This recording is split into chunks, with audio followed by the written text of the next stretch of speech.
দাদা একদম অন্তৰ ভৰা কৃতজ্ঞতা জনাইছো ইমান ধুনীয়া এটা প্ৰকল্প লৈ দিয়াৰ কাৰণে। আৰু মই আপোনালোকক আৰু এটা কথা ক'ব খুজিছো, অকল ৰংঘৰ প্ৰকল্প নহয়, শিৱসাগৰক বিশ্ব ঐতিহ্য ক্ষেত্ৰ কৰিবৰ কাৰণে আমাৰ যি গৱেষণা চলি আছে, মই মুখ্যমন্ত্ৰী ডাঙৰীয়াৰ ওচৰলৈ যেতিয়া গৱেষণাৰ কাৰণে 1 কোটি টকা এটা বিচাৰি গৈছিলো, মুখ্যমন্ত্ৰীয়ে এটা বাক্যও খৰচ নকৰাকে লগে লগে 20 লাখ টকা এটা অনুমোদন দি কৈছিলে যে বাকি 80 লাখ টকাও তোমাক লগে লগে অনুমোদন দিয়া হ'ব।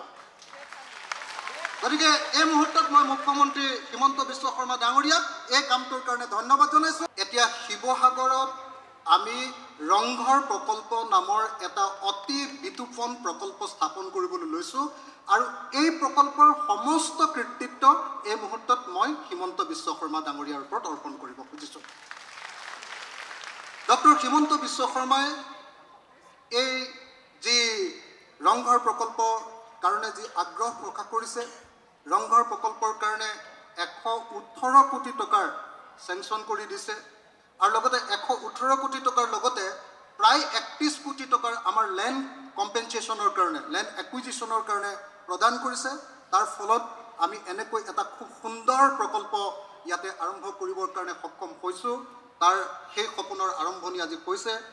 আপোনালোকে সকলোৱে জানে যে আমাৰ শিৱসাগৰখন সাংঘাতিক ধৰণে অনুন্নত এখন ঠাই।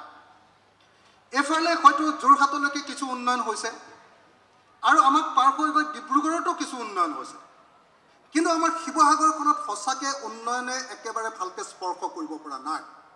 স্বাধীনতাৰ পাছত চাগে শিৱসাগৰৰ কাৰণে আটাইতকৈ ডাঙৰ যিটো প্ৰকল্প গ্ৰহণ কৰা হৈছে সেইটো হ'ল আজি এই আধাৰশিলা স্থাপন কৰা এই ৰংঘৰ প্ৰকল্প। আৰু এই প্ৰকল্পটো সন্মানীয় মুখ্যমন্ত্ৰী ডাঙৰীয়াই এই প্ৰকল্পটো অনুমোদন দিছে। গতিকে নিশ্চিতভাৱে এই সমষ্টিৰ বিধায়ক হিচাপে মই আজি সমগ্ৰ শিৱসাগৰবাসী ৰাইজৰ হৈ মুখ্যমন্ত্ৰী হিমন্ত বিশ্ব শৰ্মা ডাঙৰীয়াক অন্তৰৰ পৰা ধন্যবাদ আৰু কৃতজ্ঞতা জ্ঞাপন কৰিছোঁ। নহয় জানো আমি সকলো শিৱসাগৰবাসী ৰাইজৰ পিনৰ পৰা ধন্যবাদ জনোৱা নাই জানো? আমি সকলো শিৱসাগৰবাসী ৰাইজৰ পিনৰ পৰা জোৰকৈ এটা হাততালি বজাই মুখ্যমন্ত্ৰী ডাঙৰীয়াক ধন্যবাদ জনাবৰ কাৰণে, কৃতজ্ঞতা জনাবৰ কাৰণে মই অনুৰোধ জনাইছোঁ। দাদা একদম অন্তৰ ভৰা কৃতজ্ঞতা জনাইছো ইমান ধুনীয়া এটা প্ৰকল্প লৈ দিয়াৰ কাৰণে। আৰু মই আপোনালোকক আৰু এটা কথা ক'ব খুজিছো, অকল ৰংঘৰ প্ৰকল্প নহয়, শিৱসাগৰক বিশ্ব ঐতিহ্য ক্ষেত্ৰ কৰিবৰ কাৰণে আমাৰ যি গৱেষণা চলি আছে, মই মুখ্যমন্ত্ৰী ডাঙৰীয়াৰ ওচৰলৈ যেতিয়া গৱেষণাৰ কাৰণে 1 কোটি টকা এটা বিচাৰি গৈছিলো, মুখ্যমন্ত্ৰীয়ে এটা বাক্যও খৰচ নকৰাকে লগে লগে 20 লাখ টকা এটা অনুমোদন দি কৈছিলে যে বাকি 80 লাখ টকাও তোমাক লগে লগে অনুমোদন দিয়া হ'ব। গতিকে এই মুহূৰ্তত মই মুখ্যমন্ত্ৰী হিমন্ত বিশ্ব শৰ্মা ডাঙৰীয়াক এই কামটোৰ কাৰণে ধন্যবাদ জনাইছো, আৰু আশা প্ৰকাশ কৰিছোঁ যে 2024ৰ ভিতৰত শিৱসাগৰক আমি বিশ্ব ঐতিহ্য ক্ষেত্ৰৰ টেণ্টেটিভ লিষ্টত, ইউনেস্কোৰ বিশ্ব ঐতিহ্য ক্ষেত্ৰৰ টেণ্টেটিভ লিষ্টত আনিব পাৰিম। যেনেকৈ ইতিমধ্যে 2013 চনত বিশ্ব ঐতিহ্য ক্ষেত্ৰৰ টেণ্টেটিভ লিষ্টত চৰাইদেউ আহিছিলে, তাৰ পাছত এতিয়া স্থায়ী লিষ্টৰ কাৰণে গৈ আছে, আৰু স্থায়ী লিষ্টৰ পাছত চৰাইদেউ চাগে বিশ্ব ঐতিহ্য ক্ষেত্ৰ হৈ যাব। আমি আশা কৰিম মুখ্যমন্ত্ৰী হিমন্ত বিশ্ব শৰ্মাৰ দিনতে আমাৰ শিৱসাগৰখনো বিশ্ব ঐতিহ্য ক্ষেত্ৰৰূপে ঘোষিত হৈ যাব, হয়নে নহয়? খুব ভালকৈ জোৰকৈ এটা হাততালি বজাই তেখেতক এইটো আমি সকলোৱে অনুৰোধ জনাব লাগে। দাদা শুনিছে, খুব জোৰেৰে হাততালি বজাইছে। তো এইটো আমি পাম নহয় জানো? বিশ্ব ঐতিহ্য ক্ষেত্ৰৰ সন্মান লাভ কৰিব পাৰিম নহয় জানো? মই ভাবোঁ যে সন্মানীয় হিমন্ত বিশ্ব শৰ্মাৰ ডাঙৰীয়াৰ দিনতে আমি বিশ্ব ঐতিহ্য ক্ষেত্ৰৰ সন্মান লাভ কৰিব পাৰিম। আৰু মাত্ৰ এটা বা দুটা বাক্য কৈ মই শেষ কৰিম। দাদা আপুনি জানে যে ৰংঘৰ প্ৰকল্পৰ নিচিনাকৈ আপুনি আৰু এটা প্ৰকল্প ল'ব খুজিছে। আমি বাৰম্বাৰ কৈ আছোঁ, কিন্তু আমাৰ কথাটো বাদ দিয়ক, আপুনি নকৰিলে একো কাম নহ'ব। আপুনি তলাতল ঘৰ প্ৰকল্প ল'ম বুলিও ইতিমধ্যে কৈ থৈছে। আমি আজি সমগ্ৰ শিৱসাগৰবাসী ৰাইজৰ হৈ অনুৰোধ জনাইছোঁ, হয়নে নহয়, যে ৰংঘৰ প্ৰকল্প যেনেকৈ গ্ৰহণ কৰিছে, আমাৰ হিমন্ত বিশ্ব শৰ্মা ডাঙৰীয়াই তলাতল ঘৰ প্ৰকল্প ঘোষণা কৰি থৈ যাব, হয়নে নহয়? আৰে জোৰকৈ হাততালি এটা বজাওক না, জোৰকৈ আমাৰ শিৱসাগৰৰ কাৰণে জোৰকৈ এটা হাততালি। আৰু সৰু সৰু দুটামান কাম, এটা হ'ল আমাৰ কি কয় যমুনাখন সৌন্দৰ্যবৰ্ধন কৰিবৰ কাৰণে তেখেতক মই অনুৰোধ কৰিছোঁ। আমাৰ ৰংঘৰৰ পৰা তলাতল ঘৰলৈ যাবৰ কাৰণে এটা গ্ৰীণ কৰিডৰ বা এটা টানেল, যাতে ইয়াৰ পৰা ডাইৰেক্টলি আমি এই ঐতিহ্য ক্ষেত্ৰলৈ যাব পাৰোঁ, তাৰ কাৰণে মই তেখেতক অনুৰোধ জনাইছোঁ।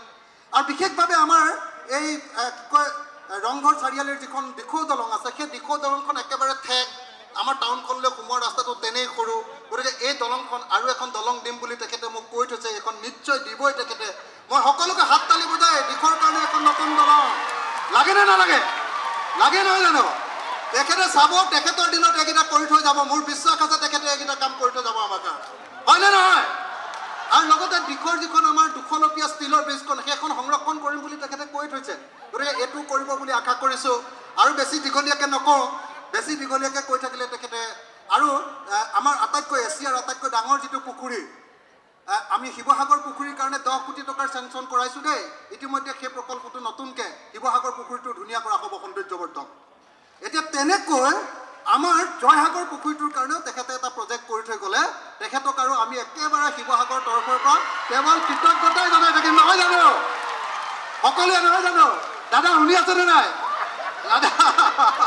দাদা এইটো কৰি দিব আমি সকলোৱে শেষত শিৱসাগৰবাসী ৰাইজৰ তৰফৰ পৰা আৰু খালি আমাৰ নিমাইজানলৈ যোৱা বৰপাত্ৰ আলিটো সেইটো মানে এই ৰেলৰ অভাৰব্ৰিজখন বা ৰেল গেট এখন লাগে সেইটোও মই একেবাৰে শেষবাৰৰ কাৰণে অনুৰোধ জনালোঁ এইখিনি কথা কৈ সকলো শিৱসাগৰবাসী ৰাইজৰ পৰা আটাইতকৈ জোৰকৈ হাত তালি এটা বজাবৰ কাৰণে অনুৰোধ জনাইছোঁ জোৰকৈ আজিৰ দিনটো আমাৰ শিৱসাগৰবাসী ৰাইজৰ কাৰণে আটাইতকৈ গৌৰৱৰ দিন আধুনিক শিৱসাগৰ ইতিহাসৰ আটাইতকৈ গৌৰৱৰ দিন আৰু এইটো সম্ভৱ হৈছে শিৱসাগৰ এই দিনটো সম্ভৱ হৈছে আমাৰ মাননীয় হিমন্ত বিশ্ব শৰ্মা ডাঙৰীয়াৰ কাৰণে গতিকে আকৌ শেষত এটা হাত তালি দি মই সকলোকে আমাৰ কৃতজ্ঞতা জনাবৰ কাৰণে অনুৰোধ জনালোঁ ধন্যবাদ জয় অসম